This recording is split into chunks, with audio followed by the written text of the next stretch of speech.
Hi friends, welcome to my YouTube channel. West Bengal পুলিশের কনস্টেবলের final result এতদিন পরে, এত অপেক্ষার পর আজকে দিয়ে দেওয়া হয়েছে। তো আমি প্রথমত কংগ্রেচুলেশন করছি সমস্ত ক্যান্ডিডেটস থেকে, যারা মূলত পাস হয়েছে এবং এই চাকরিটি পেয়েছে বা প্রভিশনালি সিলেক্টেড হয়েছে। So I really and heartedly congratulate you, all of you who have been selected as provisionally in this 2019 WBB Constable. কিন্তু এখানে তোমাদেরকে আমি বেশ কয়েকটি প্রথমত কংগ্রেচুলেশন জানাতে চাই, এরপর আরও কয়েকটি কথা বলতে চাই।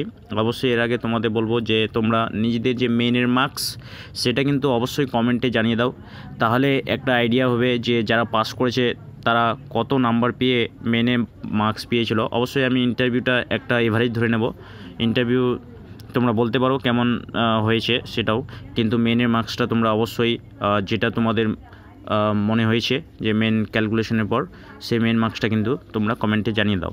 আর এখানে আমি তোমাদের কয়েকটি কথা বলতে চাই, সেগুলো মনে রাখবে। যে দেখো, চাকরিটি পেলে এখন কিন্তু এই জায়গায় থেমে যে দাঁড়াবে সেটা নয়, বরং এর চেয়েও আগে যাওয়ার চেষ্টা করো। অর্থাৎ এরপর যে সাব ইন্সপেক্টরের এক্সাম রয়েছে, অন্যান্য এক্সামগুলো রয়েছে, সেগুলো কোয়ালিফাই করার জন্য তোমাদের মধ্যে একটা পজিটিভ এনার্জি নিয়ে এসো। তাহলে অবশ্যই যখন এটা পেরেছো, তাহলে আগামী দিনে সেই সাব ইন্সপেক্টরের মতো একটি এক্সাম কিংবা WBCS অন্যান্য এক্সামগুলো কোয়ালিফাই করতে পারবে। কেননা বেটার জায়গায় গেলে তোমরা বেটার অপরচুনিটি পাবে to serve the people of our country, of our local area or locality, whatever where you have been posted, you will definitely serve them. তো তোমরা যদি ভালো জায়গা হও তাহলে ভালোভাবে সার্ভ করতে পারবে মানুষজনকে, তো মানুষের সেবা করতে পারবে। সেই জন্য আমি বলছি যে তোমরা এই জায়গায় তো অবশ্যই দাঁড়িয়ে থাকবে না, এরপরেও চেষ্টা করবে। তো আপাতত তোমাদের কংগ্রেচুলেশন এই জবটি পাওয়ার জন্য, এবং অবশ্যই আমি তোমাদেরকে রিকোয়েস্ট করব তোমরা মেনের মার্কসটি কমেন্টে জানিয়ে দাও। আর একটি কথা, যে সে সমস্ত ক্যান্ডিডেটস থেকে যারা সিলেক্ট হয়নি তাদের উদ্দেশ্যে আমি বলবো যে তোমাদের ধৈর্য ধরতে হবে, এবং তার সাথে সাথে আমি বলবো যে তোমাদের মধ্যে অনেক বেশি কিন্তু ক্যাপাসিটি রয়েছে, ঠিক আছে, এই মেন এক্সাম পাস করার, তার সাথে সাথে ইন্টারভিউ পাস করারও ক্যাপাসিটি রয়েছে। জাস্ট একটু খালি ধৈর্য ধরে আগামী দিনে যে এক্সামগুলো রয়েছে সেগুলো তোমাদের কোয়ালিফাই করতে হবে। এবং তোমরা এত দূর পর্যন্ত এসেছো মানে তোমাদের মধ্যে অনেক বেসিক্যালি মেন্টালি এই সমস্ত এক্সামগুলো ক্লিয়ার করেছো, তো ডেফিনেটলি তোমাদের মধ্যে কোয়ালিটি রয়েছে।